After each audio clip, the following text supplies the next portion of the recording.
Eu quero que vocês abram a Bíblia em Atos dos Apóstolos, no capítulo 19. Atos dos Apóstolos, capítulo 19. Nós vamos ler o capítulo todo.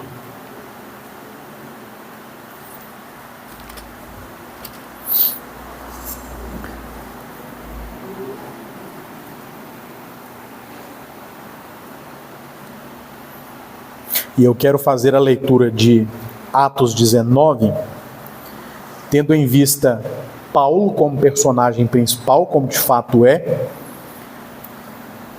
e a cidade de Éfeso, para nós entendermos o impacto da chegada de Paulo ali e o que aconteceu naquela cidade, em contraste ou em analogia a chegada de Calvino em Genebra e o impacto de Calvino em Genebra. O livro de Atos dos Apóstolos é o segundo volume de uma obra de 2 volumes. É o Evangelho de Lucas e Atos dos Apóstolos. Livro inspirado pelo Espírito Santo, assim como o Evangelho, mas oriundo de uma profunda e acurada pesquisa, como Lucas mesmo ensina. Ele mesmo fala isso a respeito de ambos os livros. O que é muito importante para nós reformados, porque recai sobre nós uma falsa acusação de que não somos direcionados pelo Espírito Santo, e sim pela intelectualidade. E o livro de Atos dos Apóstolos, com o Evangelho de Lucas, são uma comprovação de que o Espírito Santo, ele não exclui a intelectualidade e a pesquisa, pelo contrário, ele a usa para a sua glória. Lucas era um historiador, um médico que se dedicou à pesquisa histórica do que aconteceu com Jesus e os apóstolos, e o Espírito Santo o direcionou dessa forma, de maneira que o Evangelho de Lucas pode também ser conhecido como o Evangelho do Espírito Santo. Eu te desafio a ler o Evangelho de Lucas e grifar todas as vezes que você vê Espírito Santo, Espírito e Espírito de Deus. Você vai ficar impressionado com quantas vezes isso acontece. E de igual forma você sabe que isso acontece no livro de Atos. Diversas vezes o Espírito Santo é citado no livro de Atos. Então, o Evangelho do Espírito Santo. O Espírito Santo, ele não exclui a intelectualidade, a pesquisa e a busca histórica. Ele a usa para a sua glória. E é isso que nós vemos em Lucas e em Atos dos Apóstolos. Atos 19 é o cumprimento de uma profecia de Jesus. Jesus, quando estava para ser assunto aos céus, ele disse: não vão ainda, permaneçam em Jerusalém, até que vocês sejam revestidos de poder do alto, até que vocês sejam batizados pelo Espírito Santo, e então vocês serão as minhas testemunhas em Jerusalém, Judeia, Samaria e confins da terra. Eles recebem o Espírito Santo em Jerusalém, e ali eles testemunham a respeito de Jesus em Jerusalém. Depois, na Judeia, há também um Pentecostes. Depois, em Samaria, há também um Pentecostes. E agora nós vamos ler em Atos dos Apóstolos que houve um Pentecoste em Éfeso. Significa que a palavra de Deus foi pregada em Jerusalém, em Judeia, em Samaria, e agora está chegando em Éfeso, que era confins da terra para aquele período. Em contraste a Jerusalém, Éfeso era o lugar mais longe, ali nas regiões de onde hoje é a Turquia. Então, confins da terra significa isso, naquela promessa profética de Jesus, de que os discípulos seriam testemunhas dele em Jerusalém, em Judeia, em Samaria e nos confins da terra. Então é o que nós vamos ler aqui agora em Atos 19. O Evangelho de Deus chega nos confins da terra, e há um Pentecoste gentílico, um Pentecoste de Éfeso acontecendo aqui. Tá? Então é um pano de fundo para você ler comigo Atos 19 e entender o que isso tem a ver com a Genebra de Calvino. Aconteceu que, enquanto Apolo estava em Corinto, Paulo, tendo passado pelas regiões mais altas, chegou a Éfeso, encontrando ali alguns discípulos. Perguntou-lhes: vocês receberam o Espírito Santo quando creram? Ao que eles responderam: pelo contrário, nem mesmo ouvimos que existe o Espírito Santo. Paulo perguntou: então, que batismo vocês receberam? Eles responderam: o batismo de João. Paulo explicou: João realizou o batismo de arrependimento, dizendo que o povo que cresce naquele que viria depois dele, a saber, em Jesus. Eles, tendo ouvido isto, foram batizados no nome do Senhor Jesus. E, quando Paulo lhes impôs as mãos, o Espírito veio sobre eles, e tanto falavam em línguas como profetizavam. Eram ao todo uns 12 homens. Durante 3 meses, Paulo frequentou a sinagoga, onde falava ousadamente, discutindo e persuadindo a respeito do reino de Deus. Mas, como alguns deles se mostravam teimosos, descrentes, falando mal do caminho diante da multidão, Paulo se afastou deles e, levando consigo os discípulos, passou a falar diariamente na escola de Tirano. Paulo fez isso durante 2 anos, de modo que todos os habitantes da província da Ásia ouviram a palavra do Senhor, tanto judeus como gregos. Deus, pelas mãos de Paulo, fazia milagres extraordinários, a ponto de levarem aos enfermos lenços e aventais do seu uso pessoal, diante dos quais as enfermidades fugiam das suas vítimas e os espíritos malignos se retiravam. E alguns judeus exorcistas ambulantes tentaram invocar o nome do Senhor Jesus sobre pessoas possuídas de espíritos malignos, dizendo: ordeno que saiam pelo poder de Jesus a quem Paulo prega. Os que faziam isto eram 7 filhos de um judeu chamado Seva, sumo sacerdote. Mas o espírito maligno lhes respondeu: conheço Jesus e sei quem é Paulo, mas vocês quem são? E o possuído do espírito maligno saltou sobre eles, dominando a todos, de tal modo que prevaleceu contra eles, que nus e feridos fugiram daquela casa. Este fato chegou ao conhecimento de todos os moradores de Éfeso, tanto judeus como gregos. Veio temor sobre todos eles, e o nome do Senhor Jesus era engrandecido. Muitos dos que creram vieram confessando e denunciando publicamente suas próprias obras. Também muitos dos que haviam praticado magia, reunindo os seus livros, os queimaram diante de todos. Calculando o valor dos livros, verificaram que chegava a 50.000 denários, 50.000 dias de trabalho. Assim, a palavra do Senhor crescia e prevalecia poderosamente. Depois dessas coisas, Paulo resolveu, no seu espírito, ir a Jerusalém. Passando pela Macedônia e Acaia, ele dizia: depois de passar por Jerusalém, precisou ir também a Roma, tendo enviado à Macedônia 2 daqueles que o ajudavam, a saber, Timóteo e Erasto. Permaneceu algum tempo na província da Ásia. Por esse tempo, houve grande tumulto em Éfeso por causa do caminho, pois um ourives chamado Demétrio, que fazia modelos de prata do templo de Diana e que dava muito lucro aos artífices, convocando-os juntamente com outros do mesmo ofício, lhes disse: senhores, vocês sabem que a nossa prosperidade vem deste ofício. E agora vocês estão ouvindo que não só em Éfeso, mas em quase toda a província da Ásia, este Paulo tem persuadido e desencaminhado muita gente, afirmando que os deuses feitos por mãos humanas não são deuses de verdade.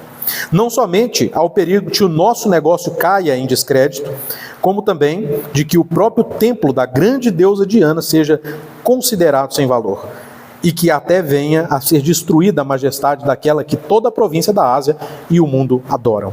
Ouvindo isto, ficaram furiosos e começaram a gritar: grande é a Diana dos Efésios.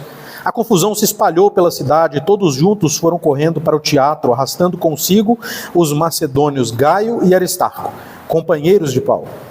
Quando Paulo quis apresentar-se ao povo, os discípulos não o permitiram. Também, algumas autoridades da província, que eram amigos de Paulo, mandaram um recado, pedindo que ele não se arriscasse indo ao teatro. Uns, pois, gritavam de uma forma, outros de outra, porque a assembleia tinha virado uma confusão, e a sua maior parte nem sabia por que motivo estavam reunidos.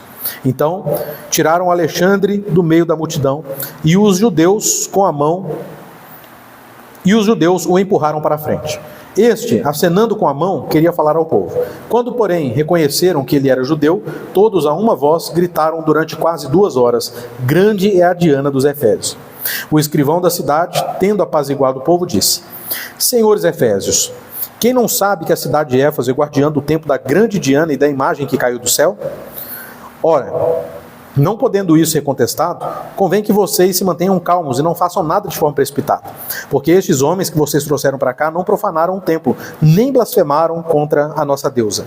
Portanto, se Demétrio e os artífices que o acompanham têm alguma queixa contra alguém, saibam que existem os tribunais e os procônsules, que se acusem uns aos outros ali. Mas, se vocês estão pleiteando alguma outra coisa, isso será decidido em assembleia regular. Porque também corremos o risco de sermos hoje acusados de revolta, não havendo motivo algum que possamos alegar para justificar este ajuntamento. E havendo dito isto, dissolveu a Assembleia. Texto longo, mas importante para nós entendermos que onde a palavra de Deus chega, há um impacto do reino de Deus. Onde a palavra de Deus chega e é pregada com fidelidade, com intrepidez, com persuasão no Espírito Santo, as coisas acontecem. Ídolos são quebrados, idólatras são quebrantados e determinado alvoroço acontece. Mas o Senhor mesmo apazigua as coisas e estabelece ali parte do seu reino, que segundo os nossos símbolos de fé, é a igreja. A reforma protestante trouxe muita transformação profunda na sociedade e na igreja, porque ela buscou a centralidade das Escrituras e da verdadeira adoração, e os seus efeitos permanecem relevantes até hoje. Então, na primeira palestra eu falei sobre a origem, e mostrei que a origem da reforma protestante não é a elucubração ou a insatisfação de Martim Lutero, mas é a Bíblia. É a palavra de Deus. E agora eu quero mostrar também que os efeitos da reforma protestante não são simplesmente porque homens se empenharam em trazer efeitos práticos para a sociedade, para a civilidade, para a cultura, para a economia, para as relações exteriores de determinadas nações, mas porque o próprio Deus, através da sua palavra, faz com que o seu reino seja estabelecido por toda a terra. A palavra de Deus diz que haverá um dia em que o conhecimento da glória do Senhor cobrirá a terra, assim como as águas cobrem o mar. Isso é profético e há de acontecer. Em paralelo a Paulo em Éfeso, nós temos Calvino em Genebra, enfrentando idolatrias, estabelecendo bases sólidas para uma fé e promovendo uma renovação que impactou aquela época e deixou legados tão duradouros que hoje nós devemos ao reformador de Genebra muitas das coisas que nós usufruímos, especialmente aqui no Ocidente. Muitas coisas que nós temos hoje são herança do próprio João Calvino, um homem que moldou o pensamento social, cultural, cívico e religioso de uma época, simplesmente a partir dos seus comentários das Escrituras. Calvino não escreveu nada que não fosse teológico. E todos os seus escritos teológicos tinham uma abrangência tão grande de conhecimento e aplicação da palavra de Deus para a igreja e para o reino, que ele conseguiu moldar o pensamento ocidental inteiro. Ele conseguiu moldar até mesmo a língua francesa, tendo criado palavras para as traduções da Bíblia e dos seus argumentos teológicos. Hoje os dicionários de francês levam o nome de João Calvino em agradecimento a tudo o que ele fez, tanto pela França quanto por outras partes da Europa. Então há um legado espiritual muito grande. E em contraste a Éfeso de Paulo, nós temos então a Genebra de Calvino, o lugar onde ele ficou por maior parte do tempo da sua vida de reformado, e dali ele influenciou, como estou dizendo, todo o Ocidente, não só a partir do seu período, mas do que se estuda dele a partir de períodos posteriores. Primeira coisa que nós vimos no texto é que em Éfeso os ídolos eles foram derrubados. Atos 19:19 diz: também muitos dos que haviam praticado magia, reunindo seus livros, os queimaram diante de todos, calculando o valor dos livros quando verificado, era de 50 mil dias de trabalho. Isso é muito dinheiro. Se você for fazer a conta com um dia do salário mínimo, que não é muito, já dará muito dinheiro. 50 mil dias de salário mínimo. É muito dinheiro. Então, os ídolos, eles foram derrubados ali. Em Atos 19, nós vemos que muitos dos convertidos, eles reconheciam publicamente os seus pecados de idolatria e de magia. Eles reconheciam isso publicamente e, portanto, eles confessavam isso publicamente e publicamente eles mudavam de vida. Publicamente eles anunciavam a vergonha da sua escravatura no pecado, na carne e nas obras do diabo, mas também publicamente eles confessavam haver recebido um perdão divino por meio do Deus que Paulo pregava. Eles confessavam ter sido então regenerados e a partir daquele momento, a vida pública que outrora eles tinham em trevas, eles agora tinham em luz. Tal qual aconteceu com o grande reformador de Éfeso, o apóstolo Paulo. Um judeu, zeloso, da tribo de Benjamim, fariseu de fariseus, idólatra. Adorava um Deus que não era o verdadeiro Deus, embora usasse o seu nome. Nós sabemos muito bem, a única e legítima religião verdadeira é o cristianismo. E isso se dá desde o Velho Testamento ao Novo Testamento, porque a verdadeira religião estabelecida do Velho Testamento era a religião cujo Cristo era apresentado em sombras e depois foi trazido à realidade na sua encarnação, no seu ministério, na sua morte, ressurreição e glória. Muitos daqueles judeus do período de Paulo, eles não tinham o Deus verdadeiro como sendo o seu Deus. E hoje os judeus continuam cegos na sua idolatria. Há um Deus a quem eles chamam de Yahvé, mas não é o Yahvé da Bíblia. Por isso nós devemos orar pela conversão de judeus, assim como nós oramos pela conversão de todos os outros povos. Não porque são judeus, não porque são israelitas, mas porque são idólatras como todos os outros idólatras. Não adoram o Deus verdadeiro. Não adoram o Deus verdadeiro. Só é possível adorar o Deus verdadeiro pelo novo e vivo caminho que é Jesus Cristo. A verdadeira adoração é em espírito e em verdade. E a hora veio e chegou naquele período, onde os verdadeiros adoradores passaram a adorar a Deus na plenitude de Cristo. Paulo era esse tipo de judeu, idólatra. Um tipo de judeu que pensava ser zeloso com o Deus verdadeiro, até que um dia ele teve um encontro com o verdadeiro Deus. Derrubado do cavalo, ficando cego em plena escuridão durante 3 dias, depois de ser batizado e permanecer um tempo em contrição e oração, as escamas dos seus olhos foram retiradas e, como o grande lema da reforma, aplicou-se à vida de Paulo nesse momento. Post tenebras lux. Depois das trevas, luz. E Paulo, depois de tanto tempo cego, passou a ver a luz. E ele fez com que isso fosse o seu ministério. Trazer pessoas da treva para a luz, fazer pessoas saírem de um reino ou de um império de escravidão do pecado para o reino verdadeiro do Filho de Deus. Esse povo idólatra, anteriormente em trevas, agora viu grande luz e publicamente eles reconheceram isso. De igual forma, Calvino promove uma purificação do culto pela palavra em Genebra, afastando todos os elementos de superstição e idolatria que havia dentro do romanismo e de outras pequenas religiões culturais pagãs sobre qual o romanismo fazia certo tipo de vista grossa. Nosso país, vocês sabem, colonizado pelo romanismo, tinha várias religiões dentro de uma suspeita ou suspensa religião romanista. As igrejas de cidades históricas, por exemplo, são divididas em pelo menos 5 categorias.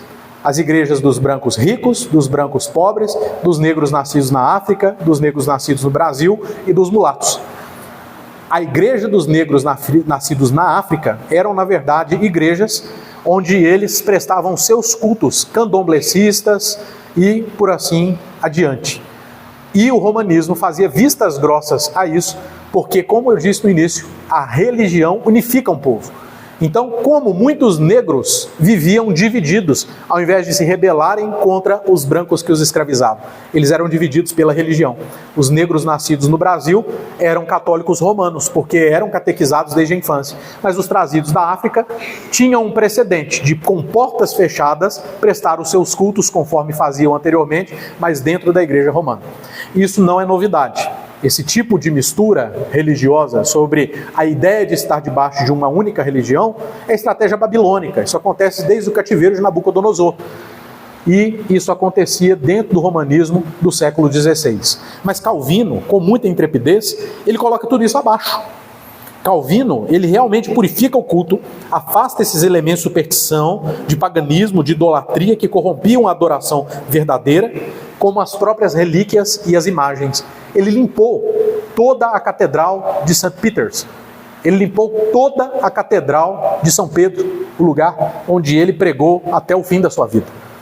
Calvino, ele realmente queria que as pessoas vissem a glória de Deus e não mais vivessem em escuridão. E ele fez isso em Genebra. Então aqui há um ponto de conexão entre Paulo e Calvino. Assim como Paulo, ele viu o povo renunciando seus ídolos. Assim como Paulo, Calvino viu pessoas que anteriormente eram cegas, agora enxergando. Assim como Paulo, Calvino viu arrependimento em praça pública, de uma cidade inteira vindo a Cristo, se rendendo a Ele e deixando de lado toda a idolatria, todo o paganismo, toda a superstição e todo o misticismo.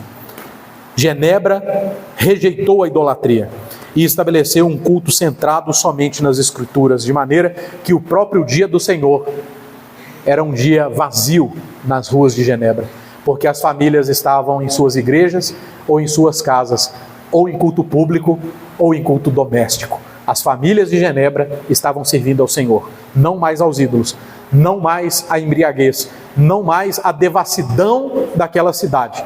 Genebra era conhecida como inferno na terra, mas depois da passagem de Calvino ficou conhecida como céu na terra, porque o reino de Deus se manifestou fortemente naquele lugar, assim como em Éfeso o reino de Deus se manifestou através do ministério de Paulo. A segunda coisa que nós vemos em contraste é que quando os ídolos são derrubados, também há uma rejeição àqueles que permanecem idólatras e os artífices, aqueles que produzem ídolos. Houve um enfrentamento e resistência por causa do comércio da idolatria em Éfeso. Aqueles que faziam ídolos viviam disso, não só fazendo os ídolos e vendendo para a cidade de Éfeso, mas fazendo os ídolos e vendendo para toda a Ásia. E Paulo, depois de sair de Éfeso, ele vai para toda a região asiática pregando esse mesmo evangelho. E adivinhem só, Éfeso se tornou apenas um polo de distribuição do reino de Deus, um centro de distribuição do reino do Senhor. Éfeso se tornou apenas um quartel-general, de onde Paulo saía marchando para anunciar o reino de Cristo em toda a Ásia. E aquilo que aconteceu em Éfeso começou a acontecer nas cidades da Ásia, de maneira que tanto a própria Éfeso quanto toda a Ásia deixou de comercializar ídolos. Os ídolos foram parando de ser vendidos, parando de ser adorados. Consequentemente, houve medo daqueles que permaneceram idólatras e daqueles que permaneceram fazendo ídolos. O impacto do ministério de Paulo provoca a ira dos ourives, que eram liderados por esse homem chamado Demétrio, porque eles lucravam com a venda de ídolos de Diana e usaram todo tipo de artifício melindroso para fazer com que o evangelho saísse dali. Percebam, o texto de Lucas estabelece um contraste muito interessante. Ele diz aqui por duas vezes que os do caminho faziam o que estava acontecendo em Éfeso. Mas a palavra dos efésios idólatras e artífices estão desencaminhando o povo. Então perceba o contraste. Aqueles que são do Senhor percebem que os efésios estão agora no caminho. Mas aqueles que permanecem tortuosos entendem que estão sendo desencaminhados, porque aquilo era ruim para o seu comércio. Nós percebemos que Éfeso não idolatrava só Diana, nós percebemos que Éfeso também idolatrava Mamon, também idolatrava o dinheiro. O medo desses homens não era que alguns estavam se reunindo para cultuar um Deus diferente, O medo desses homens não é porque alguns estavam indo à praça pública anunciar que só existe um Deus. O medo desses homens é de que o impacto disso estaria os prejudicando pessoalmente no comércio da idolatria. Vejam bem, meus irmãos, esse é o poder do Evangelho.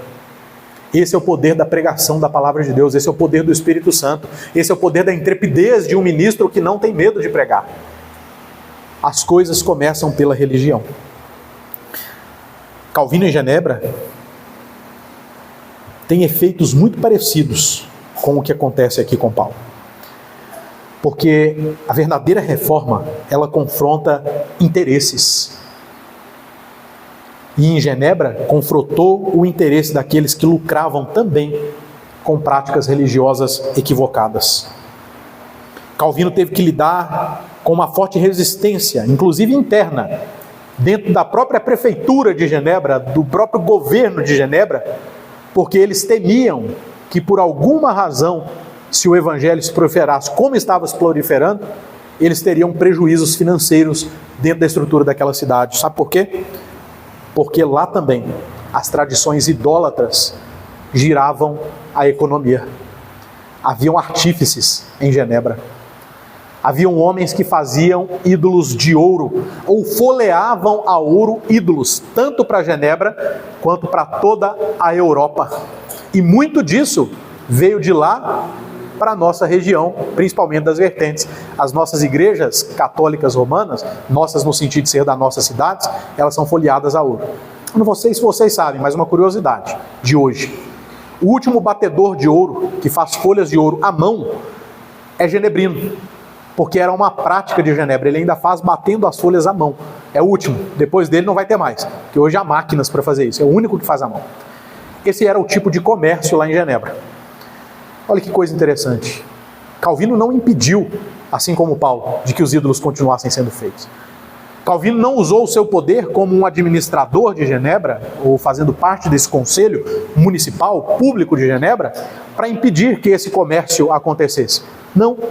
Calvino, assim como Paulo, simplesmente pregou a palavra de Deus, e pela conversão, os artífices e os idólatras começaram a abandonar essas práticas. E o comércio da cidade, obviamente, em certa medida, começou a definhar. Era muito ouro, muita folha de ouro, muito folheamento a ouro, e logo aquilo que acontecia em Genebra começou a acontecer no restante da Europa. Então a economia foi caindo. Mas vejam, a reforma protestante, ela traz, e principalmente a partir de Calvino, aquilo que nós hoje costumeiramente chamamos de cosmovisão. Ela faz com que as coisas da nossa vida sejam ressignificadas. E então, naquele período, os antigos artífices de ídolos, junto com o Conselho de Genebra, sob a orientação de Calvino e de outros reformadores que estavam ali, começaram a pensar o que então fazer para que a economia não pare, para que o ouro continue sendo comercializado, mas sem ferir os princípios da Escritura. E naquela região da Suíça, começaram a fazer algo que todas as pessoas têm necessidade de usar.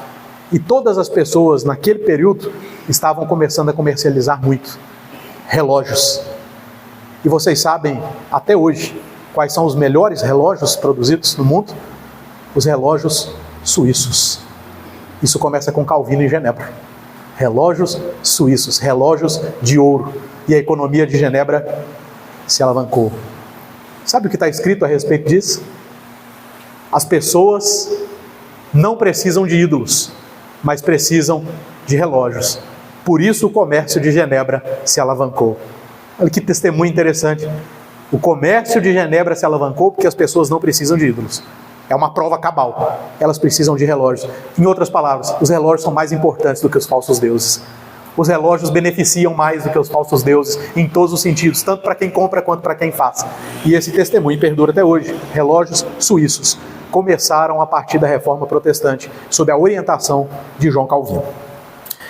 Outra coisa importante que nós podemos ver como um ponto de contato entre Paulo e Éfeso e Calvino e Genebra é a fundação de uma escola de teologia, o ensino sistemático e um treinamento teológico. Paulo, vendo a dificuldade de pregar nas sinagogas, lugar para onde ele sempre ia pregar, resolveu alugar uma sala na escola de Tirano, Uma escola muito bem frequentada, uma escola onde muitas artes eram ensinadas, tanto dos saberes filosóficos quanto das próprias artes plásticas. Então, iniciando ali uma escola de teologia, por 2 anos, ele deu cursos teológicos para aquele povo de Éfeso. Em outras palavras, talvez nós tenhamos aqui o modelo mais próximo que nós temos hoje dos nossos seminários.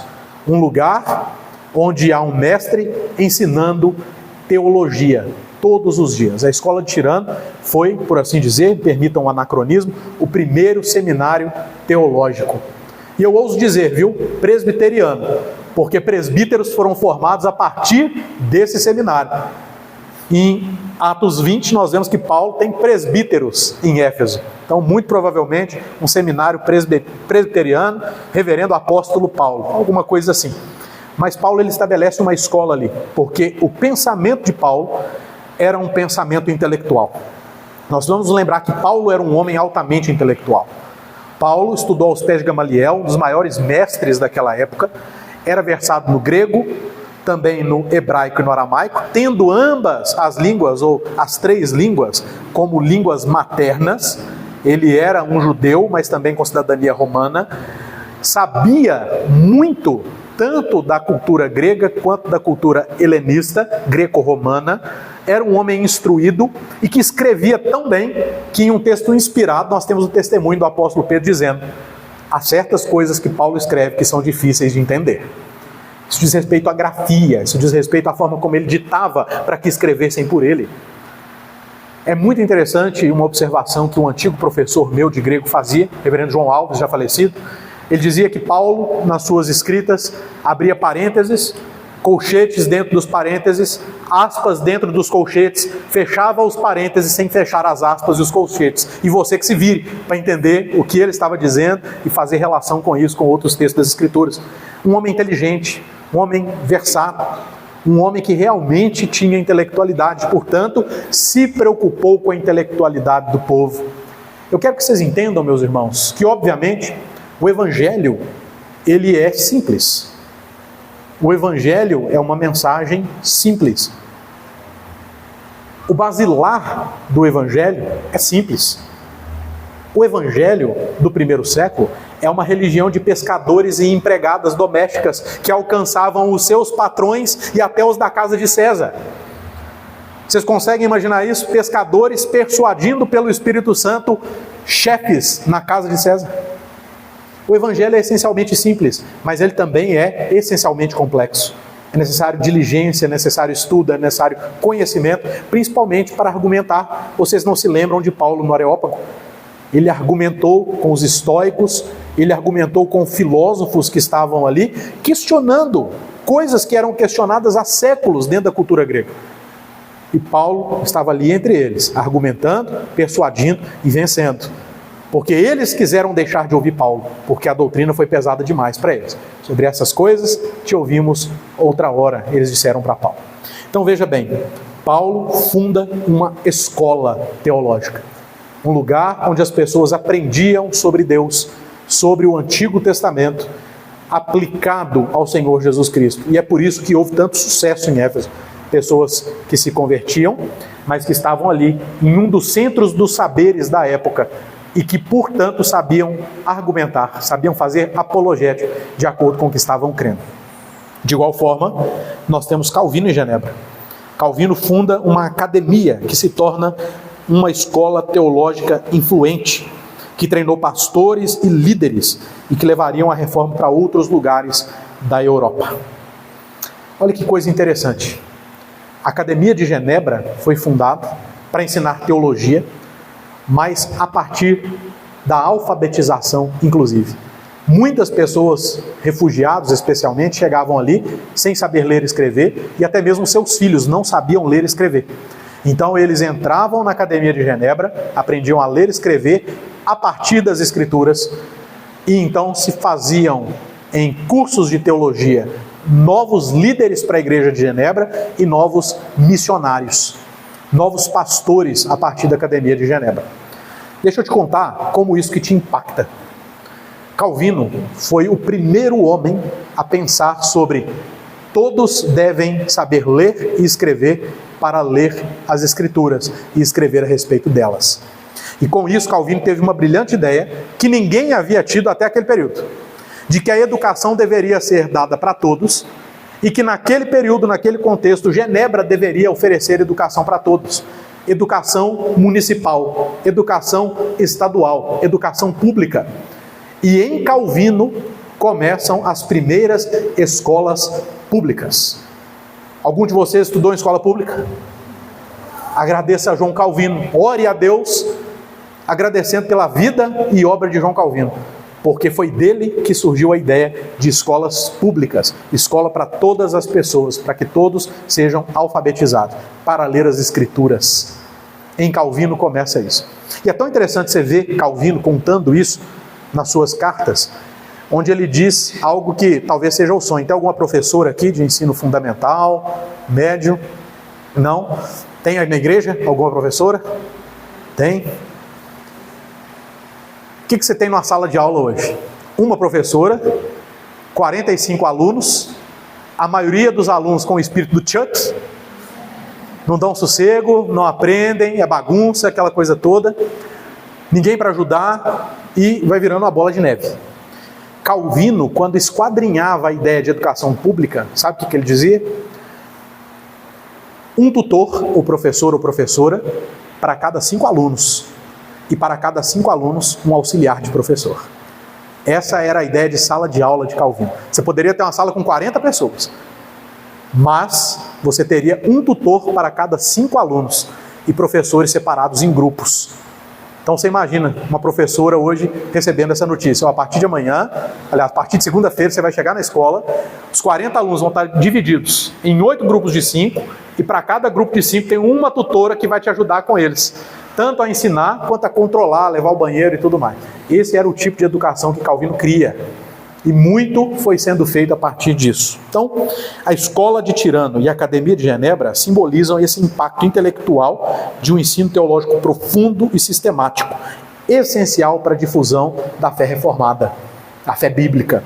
De lá, então, saíram Martin Bucer, John Knox e tantos outros reformadores, tantos outros pastores que influenciaram toda a Europa e vieram aqui para o Ocidente. Em último lugar, meus irmãos, eu quero falar com vocês sobre a formação, estabelecimento e envio de presbíteros e pastores. Houve em Éfeso uma multiplicação de líderes e uma grande expansão da fé. Em Atos 20, 17 e em Atos 20, 28, nós vemos que havia presbíteros estabelecidos ali e bons presbíteros. Homens que conheciam a verdadeira teologia, homens de piedade e de envergadura teológica, que estavam aptos a discernir e decidir pela cidade, aptos a discernir e decidir pela igreja na cidade. Homens que realmente haviam estudado nessa escola teológica e passaram a produzir frutos, e passaram a ser enviados, e passaram a abrir novas igrejas, e passaram a cultivar a doutrina dos apóstolos, a doutrina de Paulo, a doutrina de Jesus, a doutrina bíblica em muitas outras regiões, de maneira que hoje nós somos herança de uma fé apostólica. Nós somos, sim, irmãos, católicos apostólicos, nós não somos romanistas. Nós somos católicos na essencialidade, somos universais, somos uníssonos com a igreja de Cristo, há uma só igreja. E nós somos apostólicos, porque a nossa doutrina é a doutrina apostólica, fundamentada nos ensinamentos de Cristo, que é fundamentado no Velho Testamento. Nós temos a Bíblia como nossa única regra de fé e prática. Nós não somos romanistas, nós somos herdeiros da reforma de Paulo em Éfeso. Paulo, quando se despede dos presbíteros de Éfeso, ele os instrui a pastorear o rebanho de Deus e proteger a doutrina. Pastoreiem o rebanho de Deus e protejam a doutrina. Escrevendo aos seus pastores, por assim dizer, auxiliares na obra, Timóteo e Tito, não é isso que Paulo diz? Permaneça na doutrina, proteja a doutrina, comporte-se na casa de Deus, que é coluna e baluarte da verdade, torne-te padrão para os fiéis, cuida de ti mesmo e da doutrina, seja alguém crente, seja alguém piedoso, lute contra os lobos vorazes, lute contra os perturbadores da igreja, lute contra aqueles que vêm trazer fábulas, contra aqueles que vêm trazer assuntos irrelevantes, ensine a igreja, preserve a doutrina de Cristo. Essa era uma preocupação do apóstolo Paulo, não só estando ali em Éfeso, mas de Éfeso para toda a Ásia. Essa era a preocupação de Paulo quando queria ir ter com os da igreja de Roma. Quero ir até vocês para compartilhar dons, quero ir até vocês para que eu os edifique e para que vocês sejam então unidos a mim em uma única doutrina, que é a doutrina do Senhor Jesus Cristo. De igual forma, Calvino em Genebra. Calvino, ele forma e envia pastores para fortalecer várias igrejas protestantes, para iniciar novos trabalhos, expandindo assim o alcance da reforma e garantindo que as novas congregações tivessem líderes preparados, intrépidos, que morreriam pela causa do Evangelho, que lutassem contra o romanismo e contra todo tipo de espécie de paganismo. Calvino, um homem missionário, com visão missionária, um homem que se preocupava que a partir de Genebra, novas Genebras fossem plantadas, assim como Paulo quis que novas Éfesos fossem plantadas. Em 1554, inicia-se uma tratativa de um homem com João Calvino, dizendo que um novo país havia sido descoberto, e que nesse novo país seria possível se instaurar um protestantismo como o de Genebra, e que esse grande país tropical poderia se tornar uma nova Genebra, mas não com as estruturas de uma cidade, com as estruturas de um grande reino, de uma grande nação. Calvino, com o coração fervoroso, com o coração encantado com a ideia, cativo à palavra de Deus, entendendo que isso seria um benefício maravilhoso para o reino, decide enviar alguns homens franceses, pastores, teólogos e homens comuns, para ir até esse país, para que então esse país seja completamente evangelizado e se torne uma nova Genebra, para que esse recém-país colonizado saísse das trevas do romanismo e então visse a luz gloriosa de Cristo.